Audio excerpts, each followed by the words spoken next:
ఆంధ్రత్వం ఆంధ్రభాషా చ నాల్పస్య తపఃఫలం. పూర్వజన్మల్లో చేసిన పుణ్యఫలంగా లభించేది మానవ జన్మ అయితే, ఆ మానవ జన్మ కూడా తెలుగువానిగా, తెలుగు మాతృభాషగా కలిగి ఉండే రీతిలో లభించడం పరమైకాగ్ర చిత్తంతో సుదీర్ఘకాలం చేసిన తపస్సు ఫలితమే. మెరుగైన జీవితం కోసం పుట్టిన నేలను వదిలి ఖండాంతరాలకు వెళ్లి జీవనం సాగించడానికి మనకు ఎంతో సామర్థ్యం మరియు గుండె ధైర్యం కావాలి.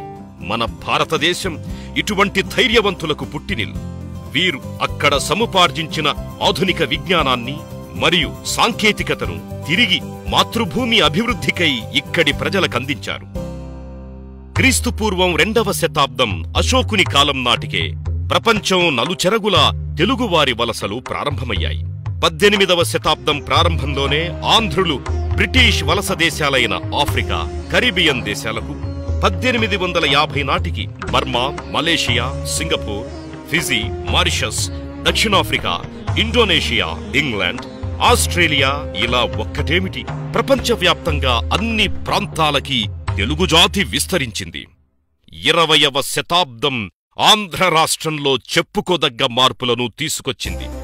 గౌరవనీయులు మన ముఖ్యమంత్రి శ్రీ నారా చంద్రబాబు నాయుడు గారు 1995లోనే ఎంతో దూరదృష్టితో శాస్త్ర సాంకేతిక రంగాలపై ప్రత్యేక శ్రద్ధ కనబరచడంతో, విద్యా సౌకర్యాలు అందరికీ అందుబాటులోకి రావడంతో ఎంతో మంది శాస్త్ర సాంకేతిక నిపుణులు తయారు చేయబడ్డారు.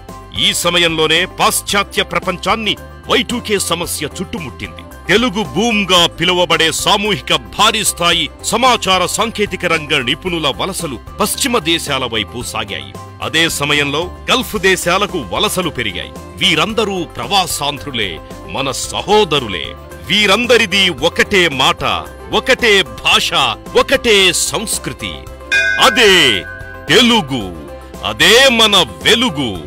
ఈ ఆధునిక యుగంలో ప్రవాసాంధ్రులు వారి వారి రంగాలలో ఎంతో అభివృద్ధి సాధించారు. వారు ఆయా దేశాలలో సముపార్జించిన ప్రగతిని మరియు దానికి కారణమైన విధానాలను ఇక్కడ అమలుపరచడానికి విధానపరమైన మరియు పాలనాపరమైన కారణాలు అవరోధాలుగా నిలిచాయి. కారణాలేవైనా వారిలో ఇది ఒక రకమైన స్తబ్దతకు, నిర్లిప్తతకు దారితీసింది.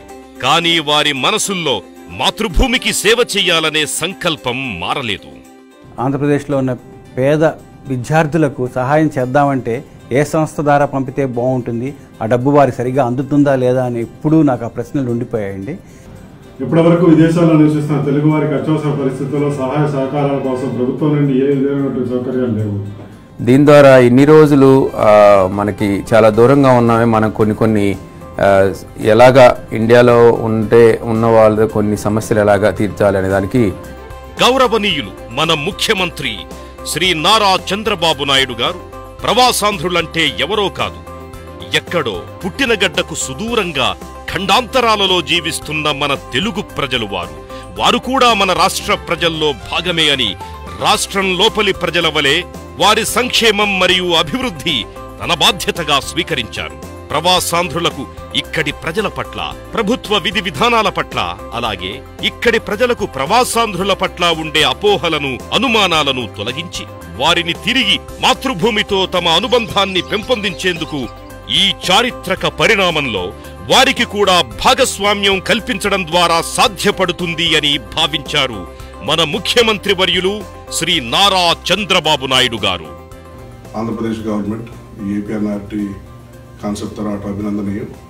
ఎన్ఆర్ఐస్కి ఆంధ్రప్రదేశ్లో కావాల్సిన సర్వీసెస్ ప్రొవైడ్ చేస్తూ అట్లానే అక్కడ ఆంధ్రప్రదేశ్ అభివృద్ధిలో కూడా ఎన్ఆర్ఐని భాగస్వామ్యం చేయాలనే మంచి ఉద్దేశంతో ఈ సంస్థను ఏర్పాటు చేయడం అభినందనీయం.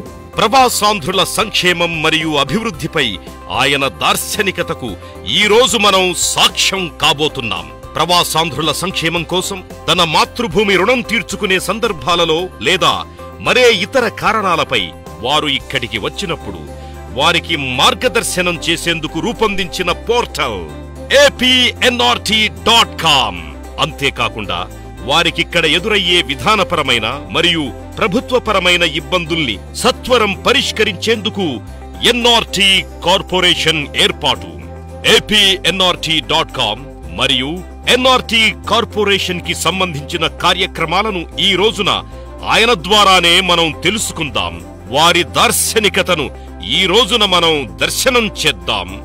తెలుగువాడి సత్తాను ప్రపంచం నలుమూలలా చాటుదాం.